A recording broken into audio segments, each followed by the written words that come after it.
This video will cover the topic of momentum in AP Physics. We have several objectives to cover. You will learn that momentum is mass times velocity. Number 2, you will be able to identify the difference between elastic, inelastic, and explosive collisions.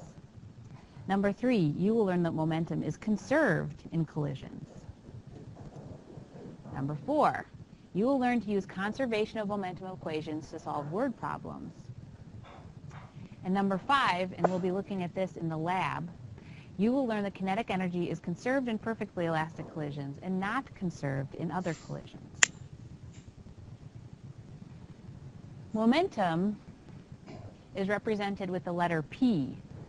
The letter M has already been taken up by the quantity of mass. Part of the reason that the letter P was chosen is that momentum was initially called progress by Leibniz. Momentum, which is this letter P, equals mass times velocity. Momentum equals mass in kilograms times velocity in meters per second. The unit for momentum, then, is kilograms times meters per second. So the unit for momentum is kilogram meters per second.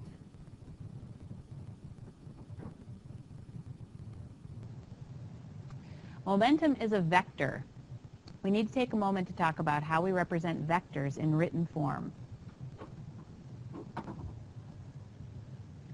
If you look at your AP equation sheet, and especially look here, and notice the formula for momentum, notice that P for momentum is bold, and V for velocity is bold. These bolded quantities are vectors. Therefore, momentum has both magnitude and direction.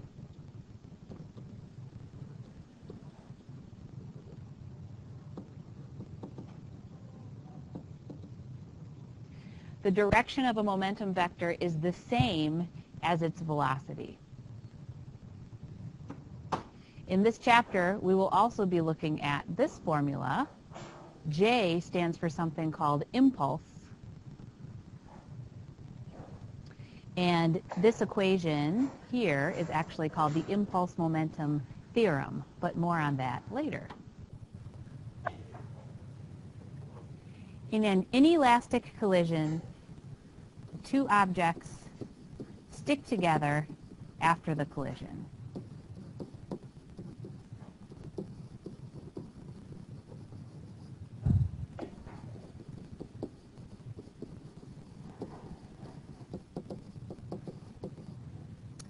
And I should take this opportunity to clarify that a collision can involve more than two objects. So really, I should say two or more objects stick together after the collision. That's inelastic. Let's take a look at an example of an inelastic collision. Here's an example of an inelastic collision where the first object is heavier than the second. Notice the relative velocities of the object before and after the collision. The next type of collision I'd like to look at is elastic. In an elastic collision, two or more objects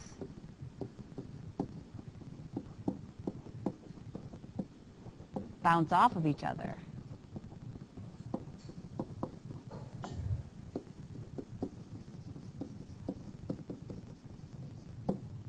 Now, in the real world,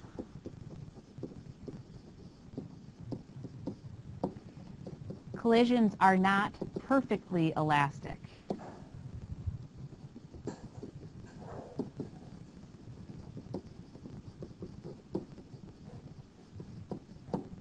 In other words, not all momentum is transferred from one object to the next.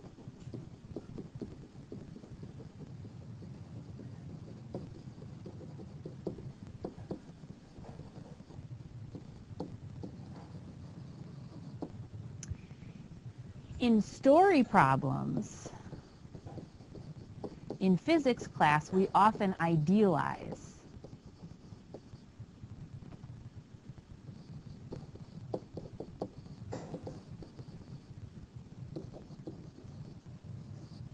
So we say that the collisions are perfectly elastic.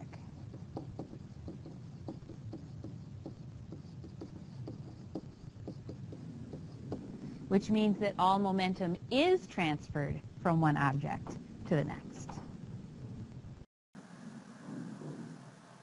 Here's an example of a perfectly elastic collision, or close to it.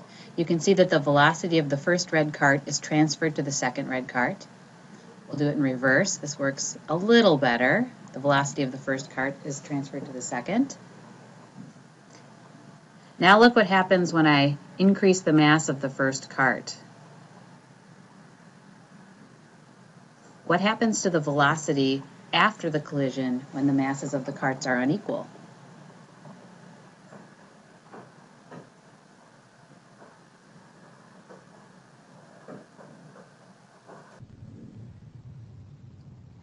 Let's take a look at the equations that fall out of this concept of conservation of momentum.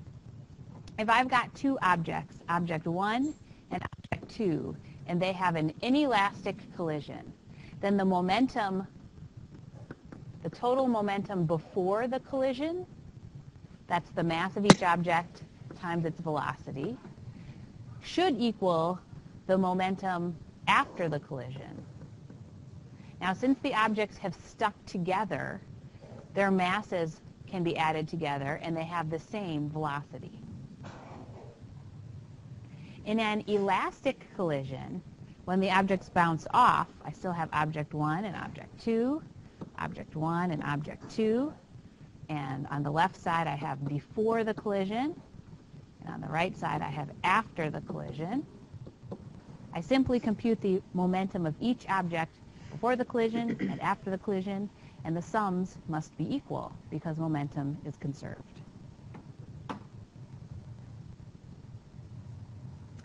An explosive collision is a special case of an elastic collision. In an explosive collision, both objects start with a velocity of 0. An example of this might be a person who's standing in a boat, which you probably shouldn't do. You shouldn't stand in a boat. But let's say that somebody is standing in a boat, and then the person decides to jump out of the boat. Now before, the person has a velocity of 0, and the boat has a velocity of 0. After the event, which is the person jumping out of the boat, which we're thinking of as the collision, if the person decides to go for a swim, and jumps to the right, then the boat will travel to the left. So the person will have a positive velocity, the boat will have a negative velocity. So they will both have after velocities, but their initial velocities will be 0.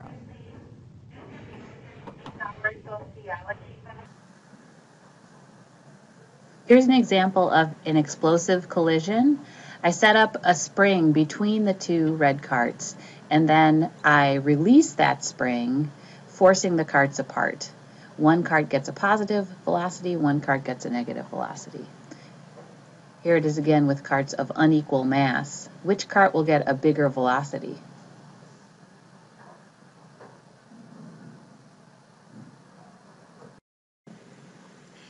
Let's take a moment to see if you can identify different types of collision. What's this? If you said elastic, you're right. Let's try another one. What type of collision is this? It's elastic. Was it perfectly elastic? No, because the ball never bounces as high as its initial height. Another elastic collision that's not perfectly elastic. Finally, we have an inelastic collision.